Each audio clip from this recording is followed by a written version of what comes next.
Paul Chek, round 2. Yes, thank you. The sequel. The sequel It had to happen. to the most exciting podcast I ever did in my life.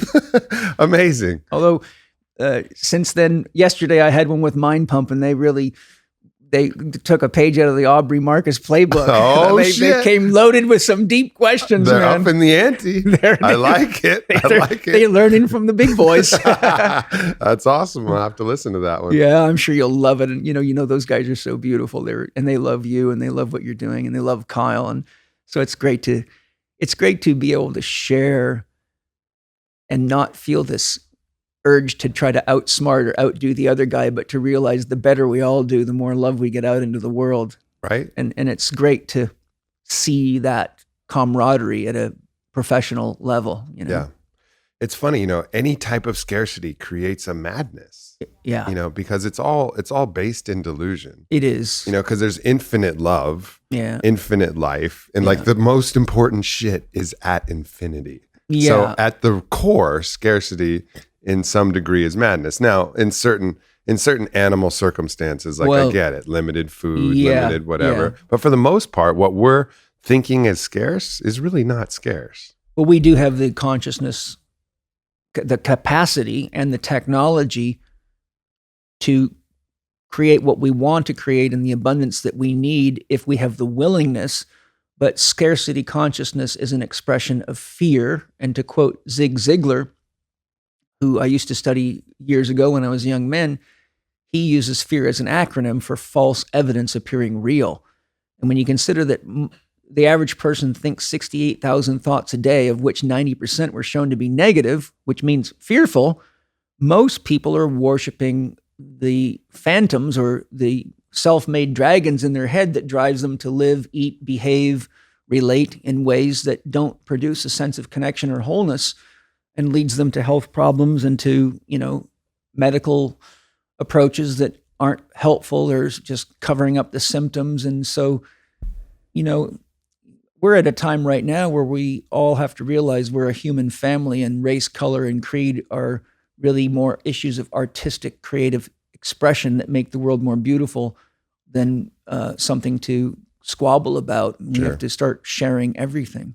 Yeah, I agree with that. And talking about fear, I remember, one of the shamans that I respect the most from South America, he had an expression, and it was un demonio, one demon. Yes. Instead of we think of all these demons and demigorgons and whatever, we have this idea of all these things. He said, no.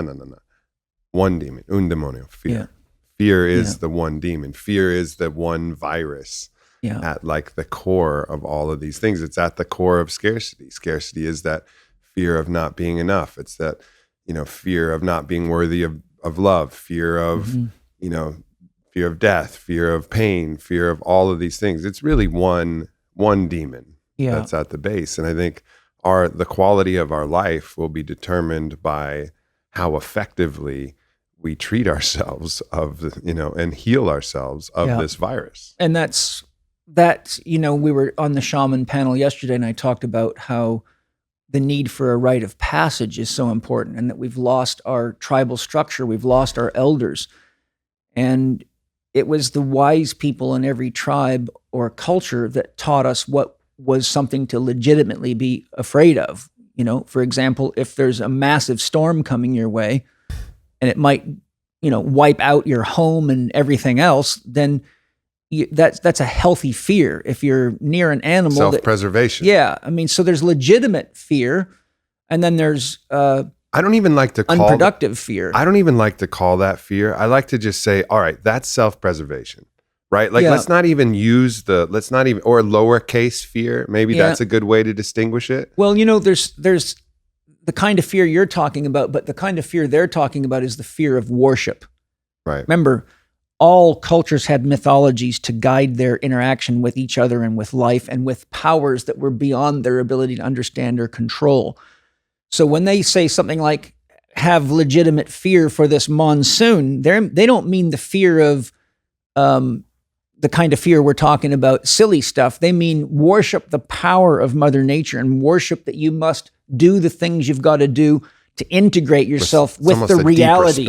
With the reality. It's respect. Yeah. It's even beyond respect. It's it's respect with awe, because look, lightning, it's very powerful. And if you are stupid enough to dance in the rain in an area where you might become a lightning rod, then you're not having a healthy respect for the power of lightning.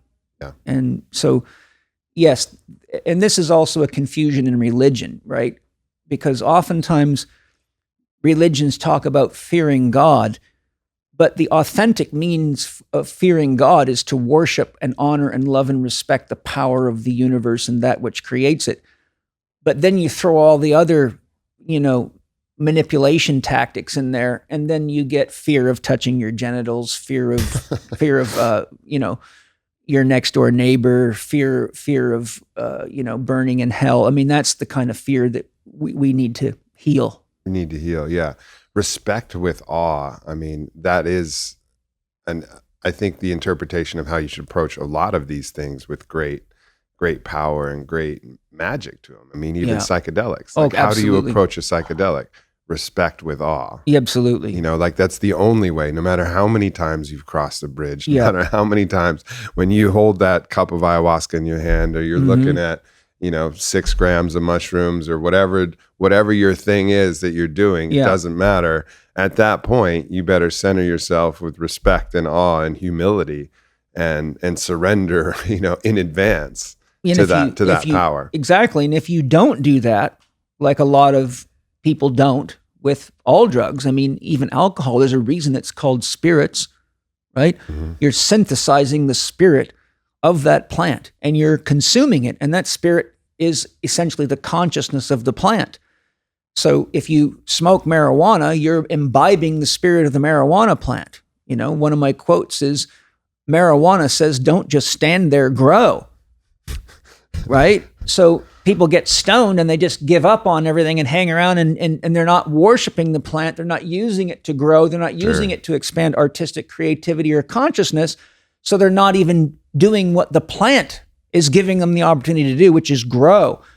So when people use anything, whether it be food, sex, money, sugar, weapons, anything without that honest respect, they get grounded. And if you abuse sacred medicines of any type, then I can tell you for sure, because I've had countless numbers of people who do that end up with serious mental emotional problems, schizophrenic type situations, fragmented psyches, unable to work, health problems, using drugs that they don't know where they came from, that are toxic, that are not even, I had a guy die because he thought he was doing DMT, but it turned out to be a street drug called 25I, and he overdosed himself, killed himself, and almost killed the guy he was supposed to be taking on a journey as a so-called shaman, and did not know where it came from, ignored my warnings, and now he's gone. And it broke my heart because he was what was my massage therapist and was a friend of mine, but he had, he's what I call young, dumb, and full of cum kind of attitude. Yeah.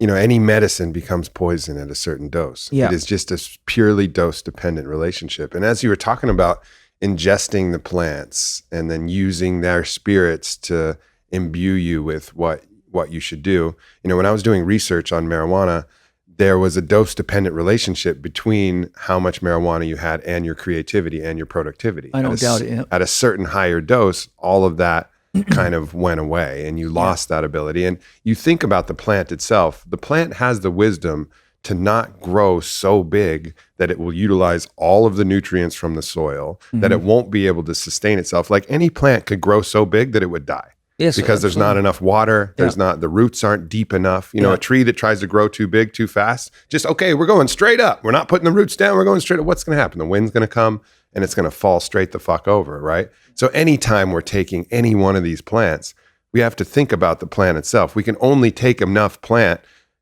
for how deep our roots go, how nutrient rich the soil is, like what we're putting into our body, like how much sunlight we're taking in, how stable our structure is. And whenever we push that, try to create a grove by continually taking plants without putting the roots down, we're going to run into a lot of trouble. Yeah. And that's when these medicines, which are medicines, will clearly become poisons and sometimes with disastrous and fatal consequences. And the other thing too is that the the plant, as you were describing, not overgrowing, the plant itself does not make that decisions as an entity, because what we think of as any given plant or tree is not an entity in and of itself.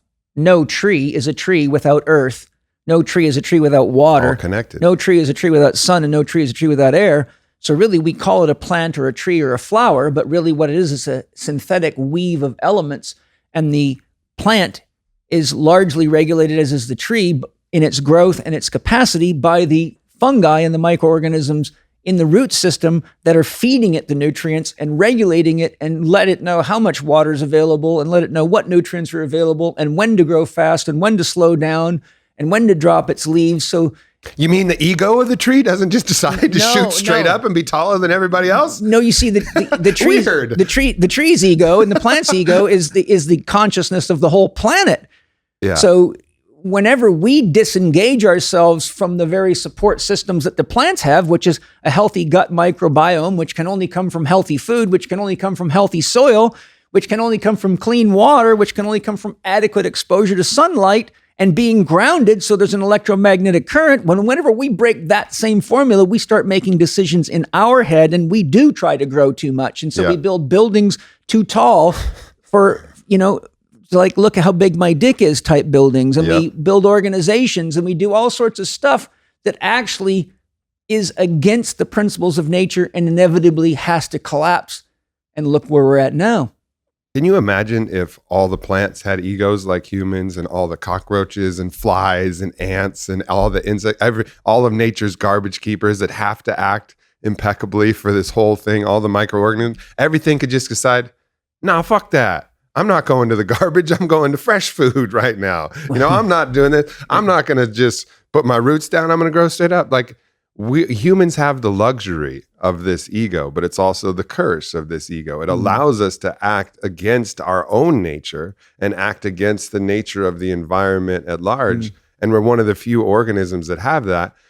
And we have to get past that to the awareness of the ego, tap back into the collective so that we can start making decisions that can be actually helpful for ourselves and helpful for the planet, because we do have this luxury / curse of this ego that allows us to go against our own nature and go against the nature of our fucking home. And that's exactly what religion's actual intention is, which began as shamanism. The function of, seasonal or regular ceremonies with mushrooms or psychedelics or peace pipe ceremonies was to connect us back into the roots of ourselves. It was to learn from the elders. For example, doing a peyote ceremony, it is to show you what it is like to be without the individual ego, so you can actually be viscerally connected to the greater whole that allows you to exist. So when you realize that shamanism, which became religion, was actually there to teach you how to worship the greater whole of yourself, but yet learn how to be an individual contributor within, just like when you look at a beautiful painting, the red dots on that painting give it a unique vibration. Every color on there, be it the white space, is the same concept of, Aubrey's the red, Paul's the brown, Mike's this color. You see, so the same way we use different colors to make art beautiful, each of us has a unique viewpoint, a unique inner experience, a unique way of loving and relating. So when the ego functions as it's actually intended to function, we all are contributors to the tapestry of the art of life itself. But if red gets an attitude and just starts vomiting itself all over the painting, we now no longer have red. We have, as a metaphor, we've got a Donald Trump type. Well, we experience. No longer have art, we have chaos. We have a breakdown of integration. We're not guided by these forces. I honestly feel that our sacred task as humans with this ego is to come together intentionally and to cooperate on large scale to prevent the cataclysmic the next cataclysm of the earth. The earth has a cataclysmic history. I mean, histories of floods wiping out ancient civilizations. Like these ideas from Graham Hancock, these are no longer theories. No. These have been proven. And this happens over and over and over and over again. And one of these iterations of the smart monkeys, maybe we'll stop fucking carving lines and borders, and maybe we'll stop calling each other other races and identities and genders and worrying about that shit and say, hey, how about we stop the next flood? Hey, how about we stop the next asteroidal impact so that all of the flora and fauna that we love right now, like, hey, you know, fuck, maybe you love pugs or fucking bullies. Like, you know what? They're going to be gone and they'll maybe never be back again. Yeah. So will all these other majestic creatures, including ourselves,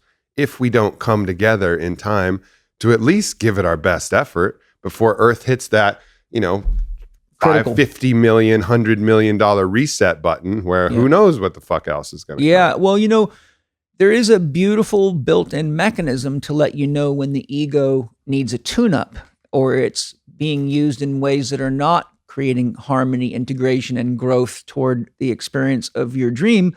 And that's a beautiful thing I call the pain teacher. Whenever your ego is not gathering the sensory, motor, or cognitive or spiritual awareness it needs to become part of the tapestry of the art of life, it inevitably produces pain within your body, pain within relationships, pain within cultures, battles, racial, and it just goes right to the top. But we have created an environment, a corporate environment that sees pain as a great capitalistic adventure. We can sell you a drug to knock out any pain you want. Stimulate pain, provide the solution. Exactly. So and it's not only corporate. I mean, capital R religion's been doing that too. Yes, exactly. Stimulate fear, stimulate guilt, provide the absolution. Right. And now drug it is the, you know, the big thing. And when religion and science went their separate ways, then we developed a science without any morality. So make weapons that can destroy the whole planet. It's not our fault. We're not into the morality. Our job is just to test the science. Good. Well, great. So now you have all sorts of things out there. Look, almost every drug or every dangerous thing that was taken off the market was scientifically approved by somebody. And so we separate the heart from the head. And now we're, you know, they say the journey from the head to the heart is only 1.5 feet, but it's the longest journey you'll ever take. And we need to be aware that when we're having physical health problems or emotional pain due to relationship conflicts, or we're scared because of the environmental issues or whatever it be, if pain is there, its function is to bring you into a higher awareness of what you're choosing so that you can choose better and choose pro-life. And that's why on our last interview, I think I quoted Edward Edinger, MD's definition of consciousness, because it really sums it up. Consciousness is a psychic substance produced not blindly, but in living awareness of opposites. And everything in creation is the product of the male and the female, which are complementary opposites.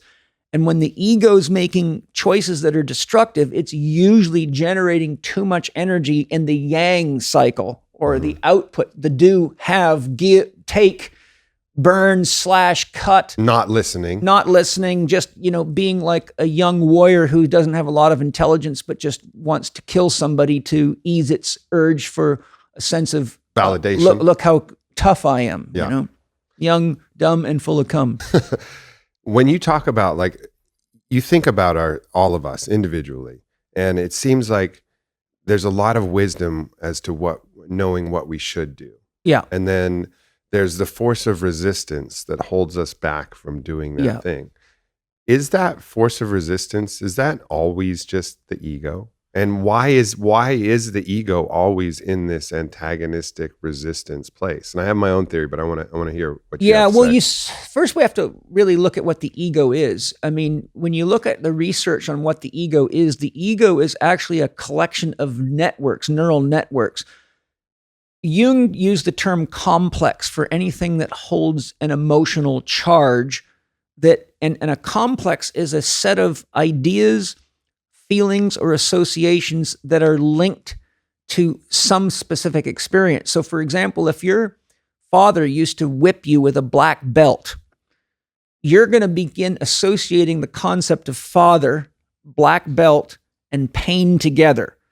And then I'm going to go to a gay club and find some fatherly figure to whip me with the black belt and get a boner from it. Here's what some weird interpretation of how that ends up working out. So what Good happens, job, Dad. the pain... That didn't happen, everybody. I didn't get whipped with a black belt, and I don't go to gay clubs and get whipped with black belts now. The pain is the driving force that causes, remember, neurons that fire together, wire together. Mm-hmm. So now you get a complex that includes father, black belt, pain, and whatever the reason you're being punished for, touching my genitals or eating too much food, eating cookies out of the cookie jar, or taking the car without permission. So that becomes a complex. Now, that complex wires itself up to anything to do with a man because the father image is connected to the image of men. The black belt connects to any concept of a belt. These are archetypal concepts. And then the neural network associates itself with anything to do. Let's say it was taking the car. So anytime a car is involved. So now every neural network that has something to do with a car, has something to do with, say, a black belt, has something to do with a man, starts talking to each other to warn each other. The ego, by definition, is the overarching integration of those complexes or neural networks that is the language or the talk between each of them as one entity. So just like you have an office with, say, 65 workers in it, they're each doing individual things. They each have their own complex task to function, but the overarching consciousness of everybody on it would be the metaphor for the ego or the self-consciousness of on it as an organization. So the ego is the overarching self-consciousness of the organization we call I. Mm-hmm. And it is what is necessary for us to, the unconscious processes or the subconscious processes are what regulates your cells, keeps you breathing, makes you digest, metabolize, assimilate, and eliminate.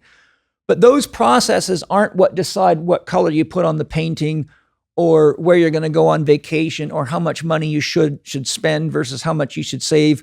Those processes do get involved if you use the techniques I teach, for example, in my primal pattern eating or the Chek holistic lifestyle coaching program. They do get involved in telling you how much water you need to drink when you're tired.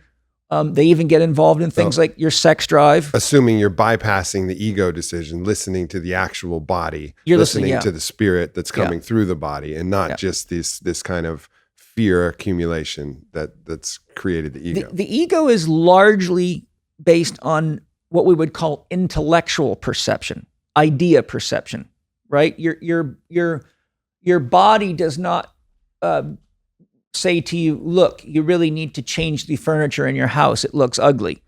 Your body tells you about everything about how you're doing surviving in the house. For example, if your wireless system's on all night, your body might let you know something's up because you're agitated and you can't get into a deep sleep and you keep waking up all through the night. So the body will give you the feedback that says, for some reason, I'm not sleeping, but it's the intellectual mind that has to say, what is it in this house that's stopping me from sleeping? Because since we've moved into this house, I haven't been able to sleep. And oh, by the way, we didn't have a wireless system in our last house. That's part of this new surround sound and this high-tech electronics we have in the house. So the intellectual has to rise up to deal with the complexities that the complex mind has created. But if you're sleeping under a tree in nature, then that part of your ego wouldn't be needed and your instincts would be driving you. But that's the helpful puzzle-solving aspect of the ego. Yes, the ego has a very, very important, essential function because consciousness cannot grow past the collectivity of the web of life and create individuality. We couldn't have a Mozart without an ego. We couldn't have a Leonardo da Vinci. We couldn't have an Aubrey Marcus, a Paul Chek. We couldn't have a Lady Gaga, etc. Well, because the ego, but all of those artists, the ego is then somehow harmonized with spirit. It is spirit itself. It is spirit. Look, spirit is the wave on the ocean of the divine. If you imagine that the divine is the infinite ocean of the absolute abyss, on which there are waves, and each one of those waves is actually something that the divine can be conscious of, because at the level of the absolute, there's nothing to be conscious of. It's only when it turns its attention inward. There is nothing behind God. God can only look in. or you don't have God. That's one definition of God, that which has nothing behind it. So it can only experience itself. And egos and selves look at each other from inside God, but they have the perception that God is out there and they're in here. Right. But when you look at quantum physics, everything that you and I see and interact with and talk with is nothing but waves of energy and information. But those waves are actually expressed within the conscious ocean of the absolute. And everything in totality, no matter what you think it is or how big you think it is actually so minuscule and so minute relative to the absolute that the entire existence of the universe is a flash in the pan of the duration of the eternal now. So the ego is also essential for our experience because it's what helps us have this illusion of time. And separation. And separation. And that is essential because if there was no separation created by the ego, as I talked about in my last interview with you, it would kill the experience of love.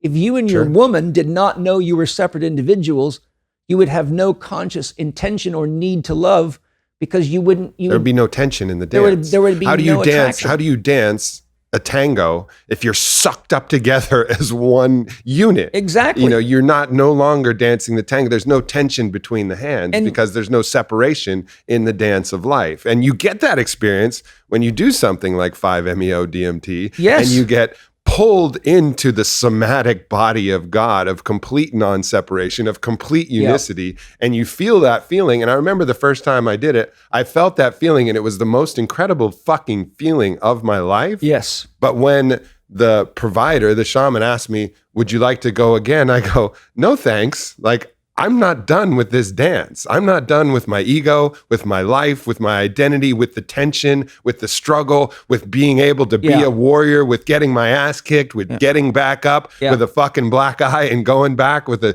shitty grin and being like, come on, let's go. I'm hearing the fucking shit. I'm hearing the stink. Let's make a fucking party. Let's go have a fucking circus. Let's do this shit. Yeah. And so do you see that when you enter the, shall we say, the abyss of unconditional love, which is total unity and no I or thou, no ego function, one taste of that makes you really want to run home and hug and kiss somebody and even hug a tree because you realize that this functional separation that allows love to be an experience in time is the only way God can experience God. We are God looking at and interacting with God, but not realizing it. This is why when people asked St. Francis of Assisi, they kept saying, how do you find God? How do you find God? What is God? And he said, what you are looking for is what's looking. Right? Yeah. And it's that simple. But that's, God's got a wicked sense of humor. This is quite funny, right? So people go to church and they go to religious wars. Like a religious war is really just this total statement that you haven't got a clue what God is, and you've been totally manipulated from the word go, right? From the very beginning. And so we have this beautiful, beautiful weave of opportunity. And we're at the point now where we're with individuality you start to see a growth of complexity. So we've actually reached the peak of the complexity curve, and almost every civilization that's collapsed in the history, there's like been 6 major extinctions or collapses. So empires like the Roman Empire, the Egyptian Empire, every one of them got highly complicated right before the collapse. Yeah. So complexity needs simplicity as a foundation. And we're at the point now where we're so trapped in our ego and so trapped in false evidence appearing real and chasing after the wrong things and falling in love with ideas and forgetting that ideas have to have roots in the earth to survive, that we're at a tipping point where if we don't get back to the sacred ceremonies and holding hands and doing what the shaman did and worshiping nature and having a functional mythology that brings us back into contact with the magic and the mystery of life, then we're going to have to go through the complexity topple of realizing that the building's so high that its roots can't hold it up anymore, and we're extracting more out of nature than love can support as love anymore. Yeah. And I think that is the sacred role of the plants. And I think they're all coming online just in time. They are. Because there's legalization efforts for MDMA and psilocybin from MAPS and Hefter. There's religious exemptions coming online and legal protection now coming online and awareness, because we have to realize that we are not separate. And that's the only way that we actually can get through it. Like, look, I'm in an open relationship. Yeah. The only way out of my terrible jealousy, the 1,000 spears that are in my side and my stomach when my lover is with another man, only way is to love both of them. Yeah. Both of them, even when I don't know him, which makes it even way fucking harder. Yeah.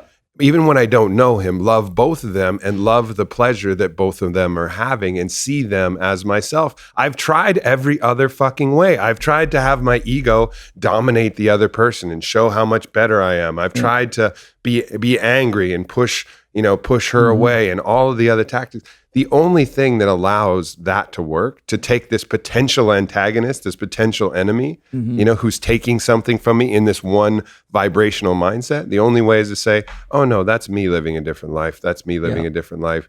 We're all the same. And then at that point, you can harmonize it, and then love can flow universally, and the whole experience can become pleasurable rather than deathly agonizing.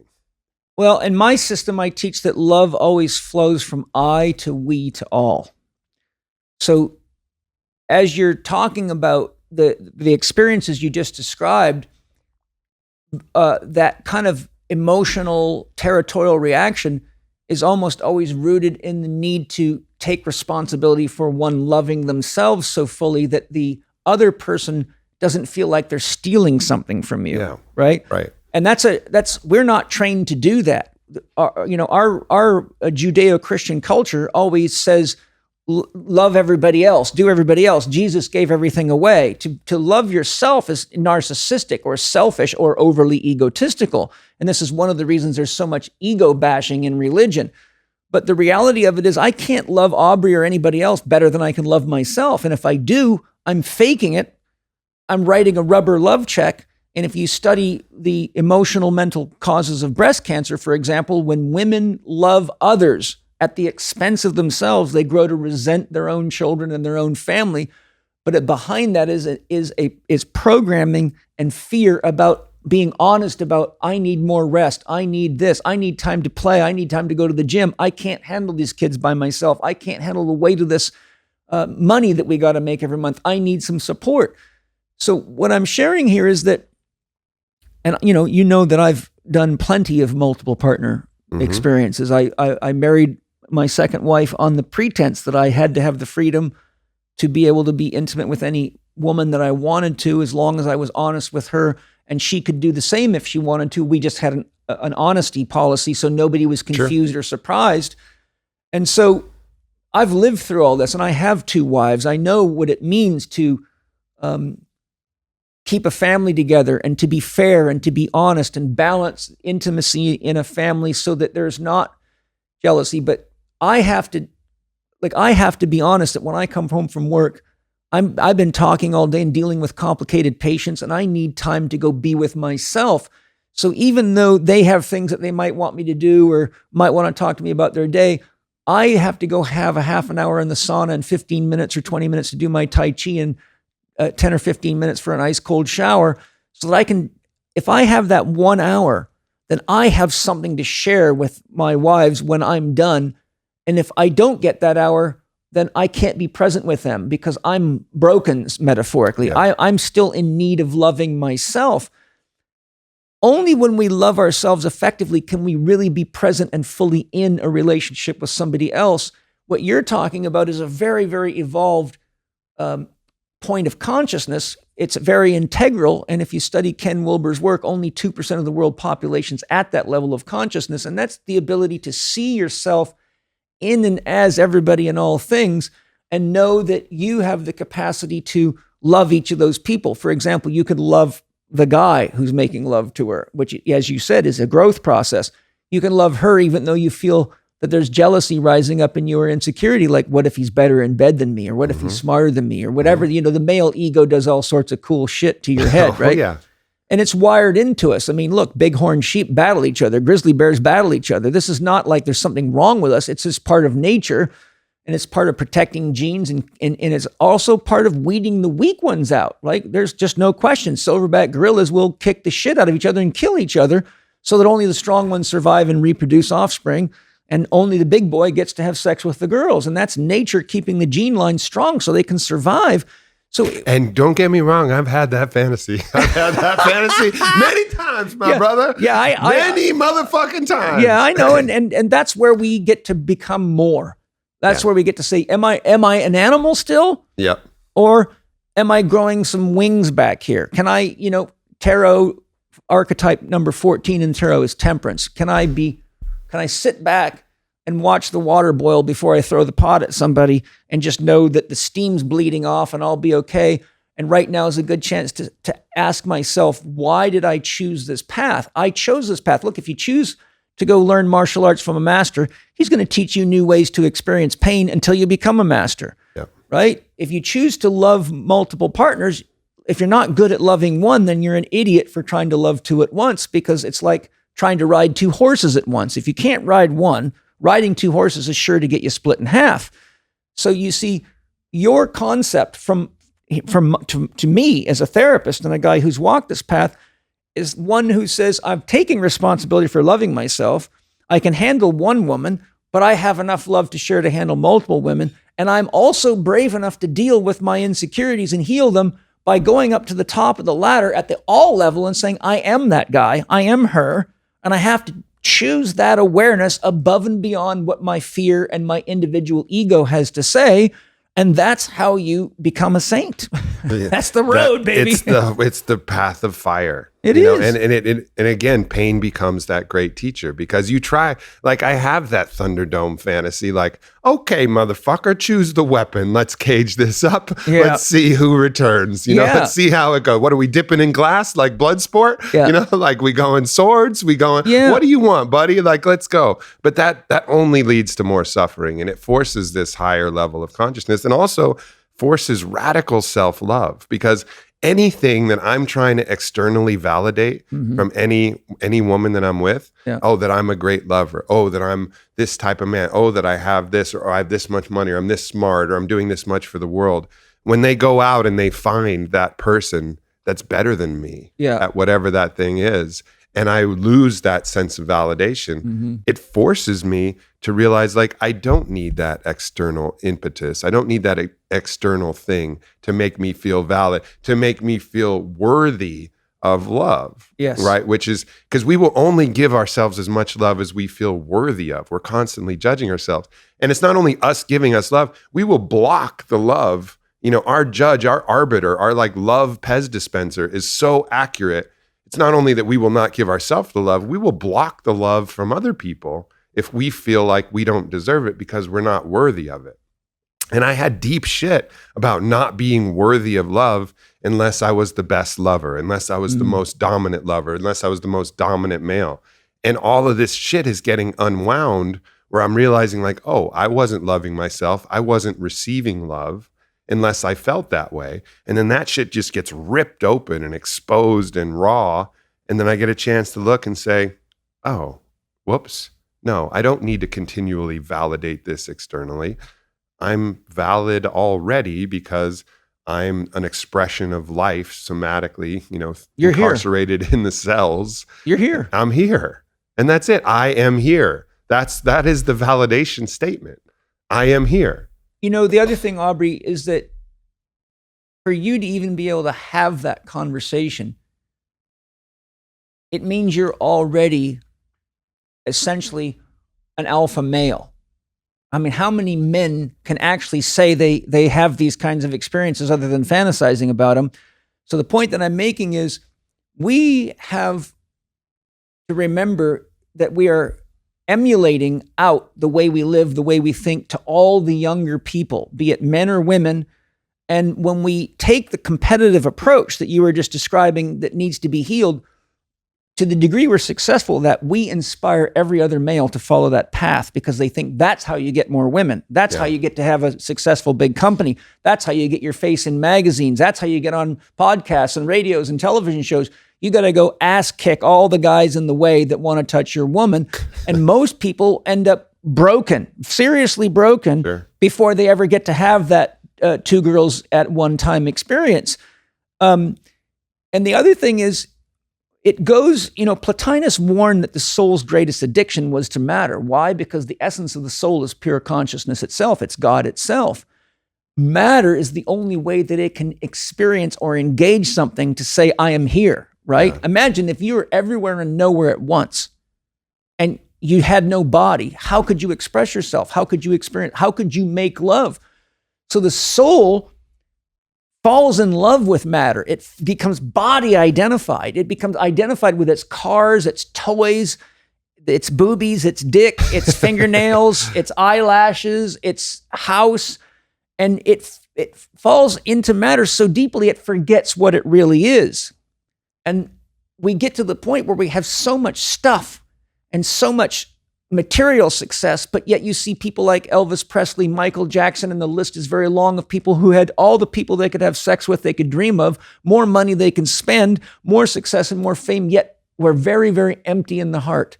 And that's the soul's longing to be satiated. And the soul can only be satiated by what it truly is. And that's the path of true religion. That's the path of true spirituality, is to realize that you can never truly be fulfilled until you figure out what God really is and engage in that. And when you realize that God expresses itself as life, as all life and all form, God is energy in formation. And the universe is the formation within which the energy expresses itself as something. So you could say that the soul falls in love with creation, but it reaches the point where it must realize that it is more than the creation, it is the creator. And that requires that we rise above entanglements such as my girl, your girl, my house, your house, get the fuck out of here, I'll kill you, you're the wrong color, you're the wrong religion, if you don't take Jesus, you're going to burn in hell. Those are all indications of the soul that's trapped in matter and the concept of mine versus yours and possession.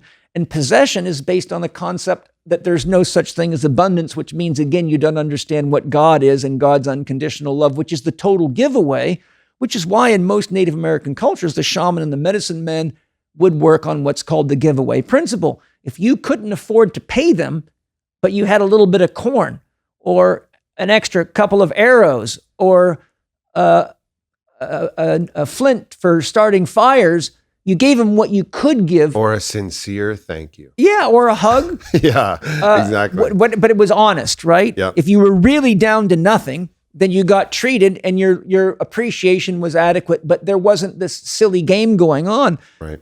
So we're at a point now where we have fallen so deeply into self-identity and integration into matter and getting trapped in issues of matter. My car, my house, my home, another rocket on the moon, but we haven't reached the point of intelligence to look and say, what is it that's making the matter dance?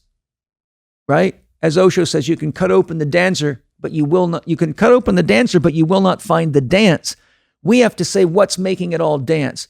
And when we realize that consciousness is what's making the matter dance, just like a magnet makes iron filings take formation, and we realize that what we really are is that which is creating the form, then why would you want to fall in love with the car when you are really greater than the car itself, or greater than the money itself, or greater than the Taj Mahal itself?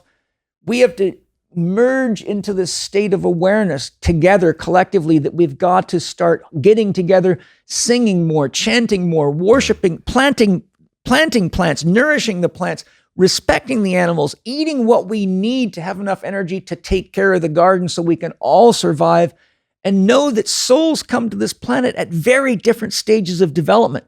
Someone who even thinks or talks about the concepts you talk about is a wise old soul that's been here many times and came here to be a teacher or a master gardener to guide the young souls who are just waking up, because this is... Wait, I'm not here just to get my ass kicked? Because sometimes I feel like that's the program for me. No, the thing is that God's so invested in God that God is willing to start over from scratch every time And you have to start at first grade. Even if you graduated to high school last lifetime, you still have to come in at first grade. I don't care what kid goes to school and says, I don't need to go to high school. They're going to still start you in first grade. Now, if you can test out, then they'll let you go, but you got to prove competence.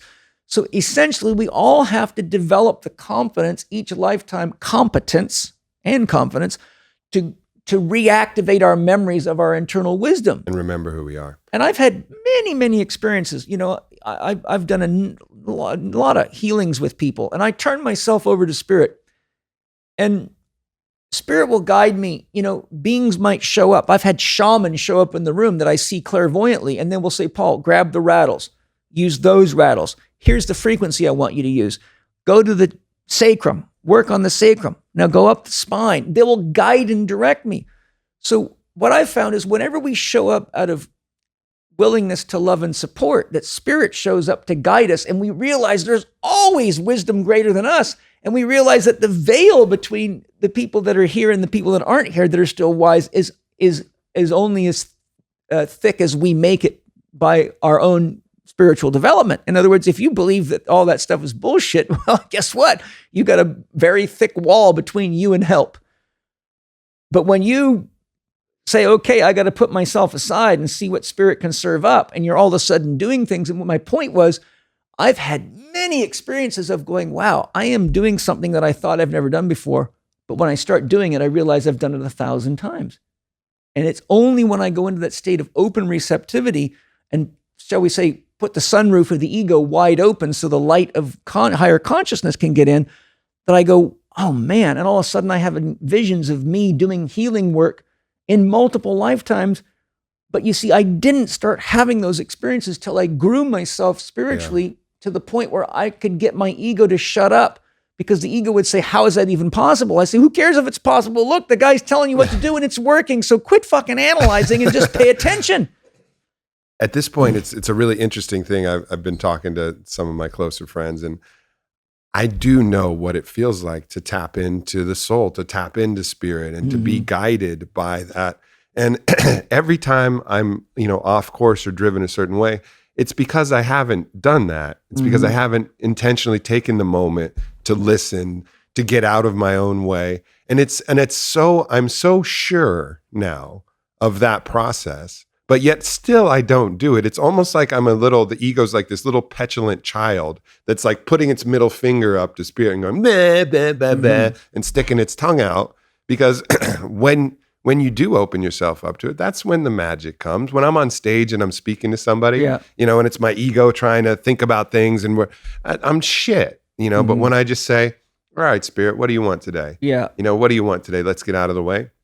That's when me expressed, it like powers my own identity and personality, and I get to deliver something that's worthwhile. You're 100% accurate, and all I can share is my own opinion. And I've been doing these practices for a very long time, as I think I shared in my previous interview. My mother's a yogi, and I started being introduced to the monks and self-realization fellowship practices and meditation and all things related at the age of 12. But as we said, I talked earlier, the ego is really a name for a complex of complexes. And when we're working with the concept of speaking to our soul, we have to reach the point of being able to completely go silent within ourselves to hear the voice of the soul. If we cannot silence those complexes, which is like thousands of little people inside of our head, then we can't really tell whether we're listening to the soul or we're listening to some fragment of our ego. And it's like listening to a wise old woman in a school bus full of yelling children. Exactly. And even though, for example, I can show people how to connect to their soul like I did on our last show, and I teach my students, I warn them, I say, look, it is a very long committed process, which requires meditation, focus, and an honest willingness to look into your life, just like you're talking about where you're playing games with yourself and manufacturing fears and ideas, because those are all little complexes going in there. And every one of them has the power to impersonate the soul. Yeah. And many of my students have come back and told me the things that they've done that their soul told them to do. And I said, look, if you trust me as your teacher, I'll tell you, that's not your soul talking. That's your soul being impersonated by a fragment of your ego. And so the real spiritual practice is spending enough time each day grounding yourself in stillness and clearing yourself of the needs of things that you don't really need, or the desires for more power than you need, or the more sex than you need, and practicing witnessing your mind and talking to your soul in those states of deep connection and stillness, so that you get a genuine visceral sense of the voice of the soul and what it's like to know when you're in full listening mode. And if you don't go through the years of practice, then you can easily think your soul's talking to you and not realize that it's another part of you impersonating. And just here's an example of how quickly we impersonate. Have you ever been to a movie that you really liked, and as you're walking out the movie, you're walking and talking like you're superhero or you're James Bond in the movie, and you catch yourself going, oh, I'm acting just like James Bond right now. And we think it's kind of funny. And you look at how many youthful teenagers take on the walking gait of their sports star or the slur of their rap star, right? We have mirror neurons that mirror everybody around us. Sure. And those mirror neurons are no different than the complexes in our brain. And when our ego starts saying, wait a minute, now I'm in competition with this thing called a soul that gives me instructions that mean I don't get as much sex as I want. I don't get to be as cool as I want to be. No, who's going to love me? You see, the ego has to find spirituality to see the value in loving itself. Otherwise, it only finds love in money, power, and possession. Yeah. And that's the trick. And that's why even when you talk to someone like Paul Chek, who is, in my opinion, completely tapped in to spirit, and he calls it the guides, but whatever comes through him is one of the purest messages I've ever seen. He still, even as one of the clearest listeners that I've ever encountered, he still says, I don't do it for myself. Like, I can't get guidance for myself because my ego is still so strong that it fucks up the transmission when it's for me. Yeah. Because it's biased and it has like motivations and fears. And I think that's where the discernment comes in when we're trying to get advice for ourselves, because the ego is heavily invested in the self. It's a little easier if you're creating art or if you're giving advice to someone else, because your ego is not quite as agitated. So it doesn't have maybe as much fuel to get in the way. And so having that healthy skepticism about those voices coming in, especially if it's having to do with something that really matters, like your love life or your career or money or something that the ego is going to get targeted. Yeah. Ego is highly motivated. Yes, it is. Yeah. And that's the case where, listen and keep listening and keep getting more still and keep checking and have that healthy discernment. Is this the right voice? Is this a voice trying to pump me up and make me feel grand? Or is this a voice that's trying to fill me with fear? Because either one of those typically isn't what the soul is going to do. When that soul comes in, when you're deep in prayer and that message comes in, you can feel it. You feel it somatically. It's like a release. Like every part of your chest just opens. I remember I was sitting in one of the deepest prayers and one of the deepest pain that I was, and I couldn't figure it out. My ego was scrambling and figuring. I just said, help, God, help, help. And then it gave me this image again of the sun, and the sun not judging the sun by the shadows that it creates. Yeah. And it was this full somatic release. And I knew at that point, like, oh, this is a message from spirit. Like, I get it. And that's what it means in the Bible when it says, ask and ye shall receive. Right. That's one of the functions of that. It means, when you, on your own devices as a unit of consciousness, that which is experiencing its godliness, but to the level that it can with the level of consciousness it has, asks for help and really is open to help, then you will receive the help.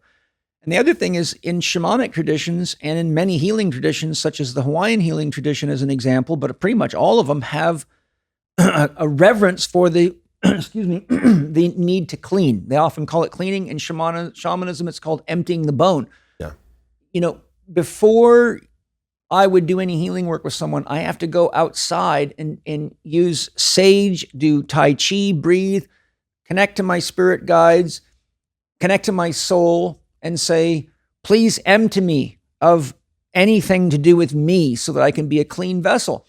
And the more challenging of a situation that we're in our life, whether it be a relationship challenge, a business challenge, the more we have to come to realize that that's the most important time to empty the bone, but emptying the bone is the hardest to do when you're in fear or you have some kind of stake in the outcome. Yeah. And it takes a lot of practice and a lot of commitment to spiritual growth, and you have to have enough spiritual courage to lose everything, because your soul can take you on a journey that is so scary for the ego. I mean, for example, I've been in deep healing ceremonies or in medicine ceremonies where spirit told me, make your institute public knowledge, public access, and give everything you own, everything you've developed away to make it maximally possible for people to get this information because it's needed right now. Now, as much as I want to do that, I go back to my wife and I say, Spirit, Great Spirit told me this, and this is what she says. And she said, Paul, that sounds really good. And I know that you listen to your soul and I know you love God. But let me tell you something. In this culture, if you give it away, it won't do a damn bit of good, because people don't respect what they don't have to invest in. Yeah. And you think of all the people you've given free help to and how many of them burned up your time and went home and didn't do a damn thing you asked them to do. So this is the other thing. True spiritual development requires the integration of, shall we say, archetypal, almost unconditional concepts of love with the reality that we live down here at a level where people cannot function at that level. And as my wife says, if you put us out of business to try to love everybody, have you really loved everybody effectively? So I've learned, having done over 400 real medicine journeys and thousands of hours of Tai Chi, Qigong, and meditation, that there is a tightrope we have to walk between what we will call the concepts of higher spiritual planes of development and the realities of integration at the level that you're implementing the change at. Yeah. Because, Jesus might have been able to walk on water, but how many else have been able to do that? So until Jesus hangs around and teaches people one at a time how to walk on water, that's a concept.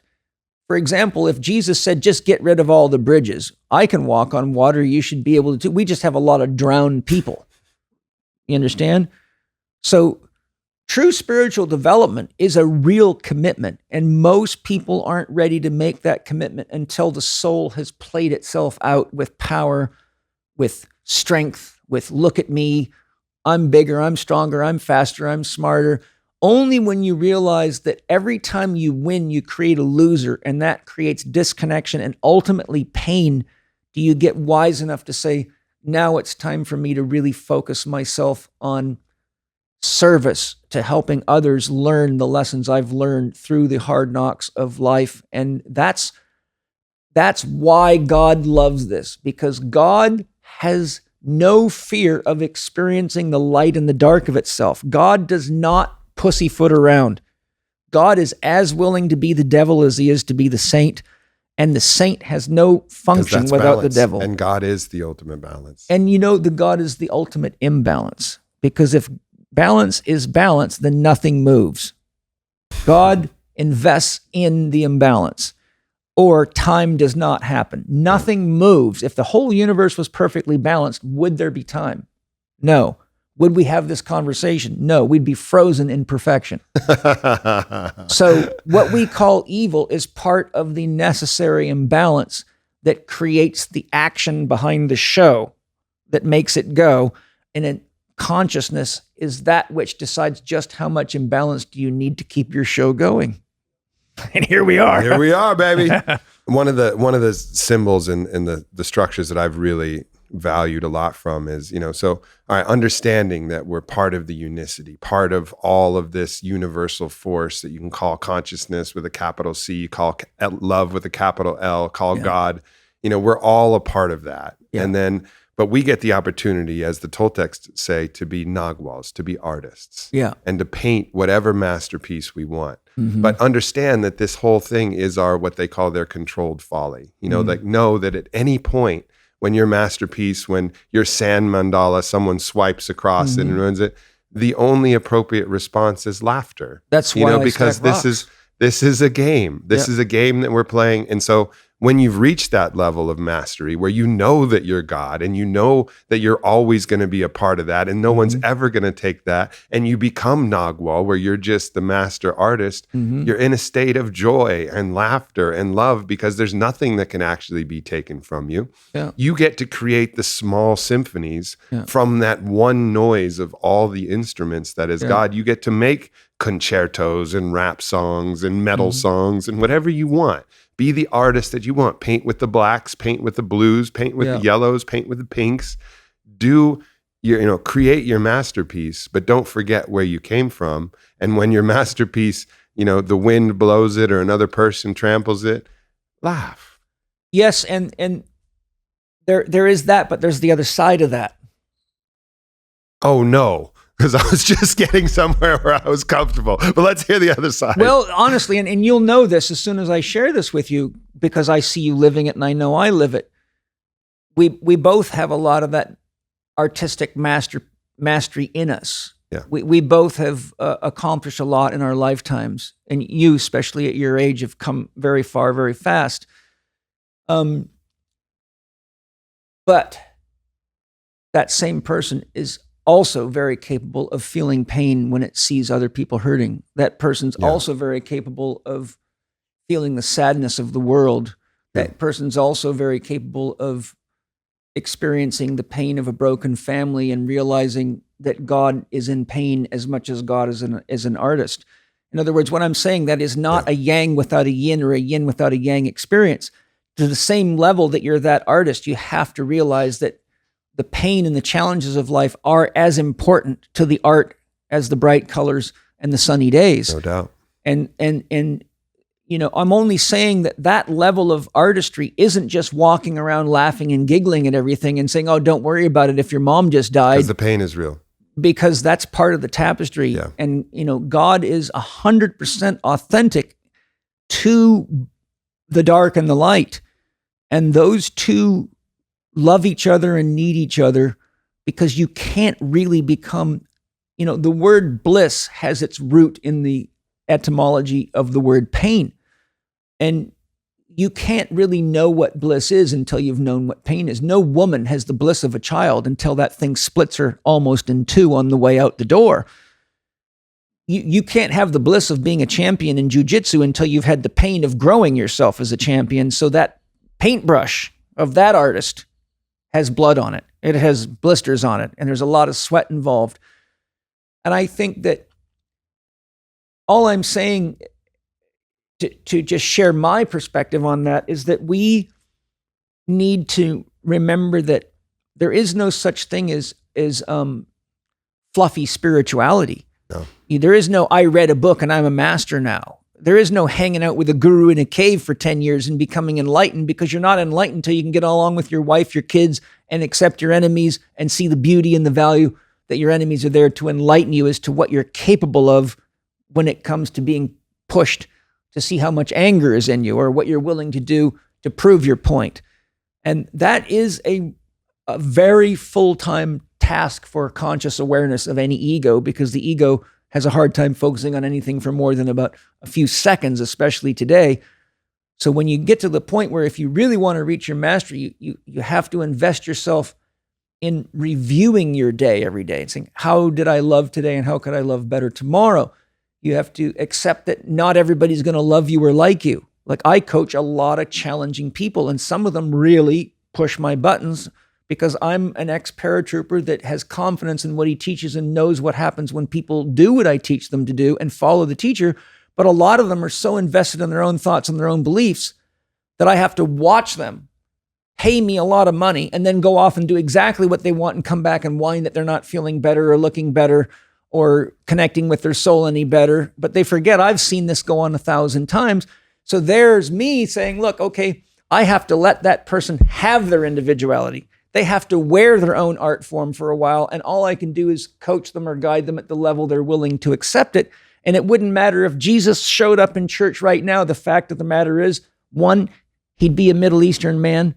He'd probably get accused. He'd probably get racial attacks. Two, he probably wouldn't be dressed in anything most people think is appropriate for Sunday, and they'd treat him like a bum, and they'd hang him again, right? And he would have to once again say, "Forgive them, Father, for they know not what they do." Fortunately, Jesus is coming back in everybody, and that's because it's the consciousness of that whole thing. And I think your point is well taken. Like, there is no way to arrive at the Nagwal without actually going through the life experience, experiencing the pain, experiencing the suffering, experiencing the loss, experiencing all of the things. I mean, that is the poet's soul, to really feel. And that's why we're here, to feel all the things, not just the good, happy things, but to feel all the things. But that shred of awareness, that shred that you get, when you actually get to feel it and when you actually get to know it, again, like that 5-MeO integration experience, that shred will allow you, so when someone is lost in something that's very tragic or challenging, that you can look at them and say, it's okay, you're still part of God, and where you're going and where your loved one is going or went, or where that's beautiful too. And you can, and then at that point you can still catalyze some of these things that, yes, they're painful and you cannot ignore that pain, but catalyze and limit the suffering with ultimately love and a smile, because the game is rigged. The game is rigged for success. The game is rigged for us ultimately getting back to a state of complete, radical realignment with love. It's a happy motherfucking ending, everybody. Sorry, it's a happy ending if you wait long enough. Well, look, we started that way. If you look at the scientific concept of the Big Bang, it means we were all sleeping together in the beginning as one. Unicity. Right? Look, if the Big Bang started off as an explosion of all the mass and matter, boiled, compressed down to about the size of a king cob marble, or different scientists say everything from the size of a orange all the way down to the size of a pea. But imagine the pressure it would take to put that much mass in that small of an area. And so that means, to the degree that we have bodies, we were all part of that one thing, and it expands itself. What an orgy that was. Yeah. That was the mother of all orgies. Exactly. And so we all started off, kinky, and we got to stay kinky. And the thing I wanted to share is that everything we're talking about is true, but there's also the element of, the more we get to the states you're talking about, where we are expressing our love, we are creating our dreams, and we are capable of spending more of our time in that state of harmony and bliss within ourselves and in relationships, we find the less that we have the tendency to unconsciously disturb the pot. Unconsciously, we recognize jealousy rising and we say, there's the part of me that is jealous. But we don't have to act it out. We just say, honor it. We get to the point where we realize we used to create more pain than we needed to have an authentic, full experience of living. Does that make sense? Yeah. When we're ignorant and unconscious, we bang into shit like a little kid that doesn't know that a stove's hot and a knife is sharp. So what I'm saying is we're at a point now where, as a collective, we need to get conscious about what we're doing that's unnecessary and dangerous and destructive to life itself and to each other, because we don't really have the capacity to stay in kindergarten any longer before we reach a tipping point that stops us from being able to keep the school of spiritual development going. And then we'll meet God, but the question is, are we ready to meet God? Because if you can't manage the God that's within you, can you handle the truth of everything? And this is why Carl Jung said all religious systems are designed to protect you from the direct experience of God. And anybody that says, that's bullshit, you don't have to worry about meeting God, I say, good. One full breath of DMT for anyone that's not ready to meet God, and you will see someone who flies around the room like a ping pong ball being hit by a very good ping pong ball player or a super ball, because they're not ready to experience the power of what is really inside of them. And, books are loaded with what happens when Kundalini rises up, and spontaneous Kundalini, and people become disabled by it. I mean, we are here to realize what we are, but we have to do the growth and development work to handle the power, the grace, and the glory of unconditional love, because it is not something that the mind can really wrap itself around. And one taste of that is enough to just blow your ego's perceptions of what's important right to bits. And don't try to rush it, just like building a rock circle. You know, you don't try to stack those rocks as fast and as high and as hard as you can, because that shit's going to topple. You're going to fucking break your foot. It's slow, steady, listening, taking the time, opening gently. Yes. The body moves slow. It's a tree growing and bending to the light, digging its roots down. Yeah. Honor the process of the body tree that can hold the light, that we have. And we continue to do that. And don't be in a rush, because you will blow all the gaskets. And if you're consistent, right? And this is where leadership is so important, right? This is what the elders were for. This is what medicine men were for. This is what shamans were for. To keep us on the path of sacred rituals, to have a healthy mythology, to make being spiritual not something you do on Sunday in a church, but that you do every day, with every meal, with every hug, with every game, every sporting game, every opportunity. And as long as we're consistent, then the turtle outruns the hare. But if we're zigzagging and we're forgetting to be spiritual when we're not taking the effort to buy organic food and support healing the soil, and we're voting for people unconsciously because we're going to get a better tax break, but we don't realize they're going to force us to vaccinate our kids with toxins, and we're not really participating fully in life, then we're not really practicing the kind of spirituality that it takes to be slow and steady and consistent. Does that make sense? 100%. If you only practice stacking rocks once a year and you go out there full of testosterone, you'll probably also have one visit to the emergency room every year. Yeah. But if you do 10 minutes a day in the rock garden and you pay close attention and you remember that there's rattlesnakes out there and things that bite, and you have to honor their space too, then a little bit every day turns you into, shall we say, a wise individual in nature. But a little bit of foolishness in nature turns you into someone who got bit by a rattlesnake, bit by a black widow, and you get to go into spiritual practice in the hospital for a while. Yeah, that's not the way you want to know the self. No. It's a way to know the self, but there are better ways. And so I think we're all at the point in the world right now where, people that have grown themselves to integral levels of consciousness where they appreciate the interconnectedness and the beauty of the web of life, like yourself and the kind of people that we love and appreciate and share our time with, we're all aware that right now it's very important for all of us to do our very, very best to be a good example for others and give them something to see, give them evidence that it is healthier to live this way. You're not just doing it for you, you're doing it for everybody. You're doing it for that example. And to be of service, you got to be fit for service. Yes. And fucking do it. Yeah. Just do it, everybody. Take care of yourself.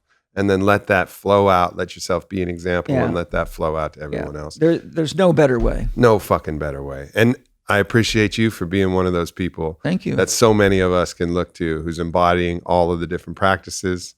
We fucking did it. This is a sequel. This is going to be like a Fast and Furious franchise. Here. All right, me and you podcasting. We're going indefinitely into the 8s, 9s, 10s. I don't know. We're going to keep doing this shit. Well, there's enough to talk about, right? And I think some of the things to talk about are that daily dose. What are the things that stop people from really doing it every day? How does the ego get itself entrenched? How can we use exercise as a spiritual practice? Food as a spiritual We're teasing part 3 sex already. as a spiritual practice. We're teasing How do we use 3? Education as a spiritual practice? How do you love your enemy effectively? Right? How do you love your enemy effectively and know that they're there to bring out the parts of you that need to be evaluated? Would any of us be the kind of men that we are if we hadn't had enemies along the way, or would we just be deluded? Hell no. We'd just be deluded egos. We'd be like Fluffy, like the Marshmallow Man, rolling around all. The truth is, spiritual development is spherical. It's 360.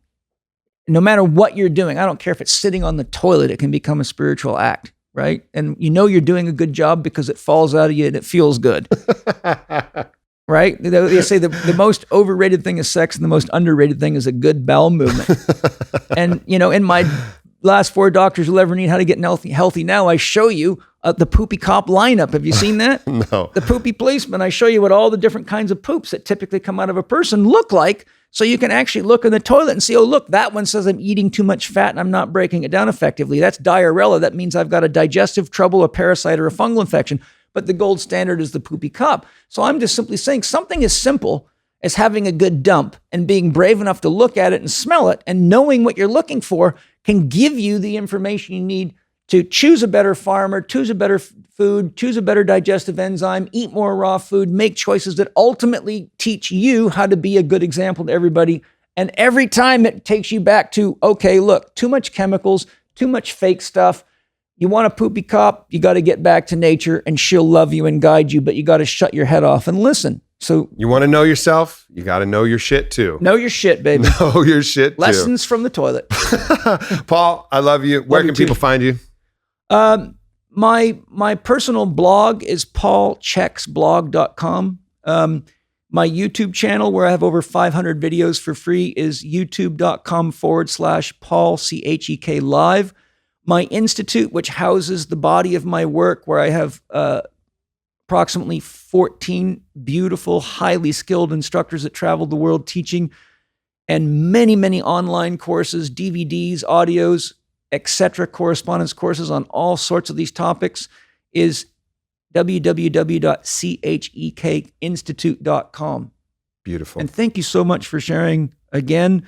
And I can't do anything but say I'm really grateful for everything that you do here at On It, and how much of an outreach you have, and for loving me enough to help support what I do. Of course, my brother. Thank you as well. Mutual gratitude. And thanks, everybody. We love you too. Bye. Thanks, fans.